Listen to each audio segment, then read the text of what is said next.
HDFC bank आनुकूल्य रे रक्तदान शिविर आनंदपुर एचडीएफसी बैंक परिवर्तन योजना रे शाखा परिचालक उत्तम धड़क आवाहकत्व एक रक्तदान शिविर अनुष्ठित हो जाइछि। एही कार्यक्रम रे आनंदपुर उपखंडर विभिन्न अनुष्ठान मानकर स्वेच्छासेवी बैंक कर्मचारी एवं ग्राहक माने स्वेच्छाकृत रक्तदान करी 20 यूनिट रक्त संग्रह करा जायतिबा बेले ऑपरेशन मैनेजर संजीव साहू समेत अन्य कर्मचारी माने मध्य सहयोग करथिले। आमर एचडीएफसी बैंक विगत 2007 रु एटा कंटिन्यू चली तेणु एटा आमर 16तम इवेंट मझे आमर हाईएस्ट यूनिट कलेक्शन करिवार Guinness book of world record रे भी आम स्थान पाइलु।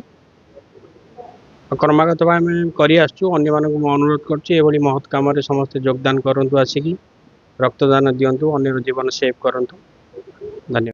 सर्वभारतीय स्तर में सब ब्रांच रे प्राय आज एचडीएफसी ब्रांच रे ब्लड डोनेशन कैंप चालू अच्छी से परिप्रेक्षी आमर आज आनंदपुर ब्रांच रे ब्लड डोनेशन कैंप चालू अच्छी एवं आज बहु संख्यार पिला भी आसी एठी योगदान करुछंती एवं मु अनुरोध करुच्ची एवं महत् कम समस्त योगदान करी रक्त दे अन्य जीवन बंचातु।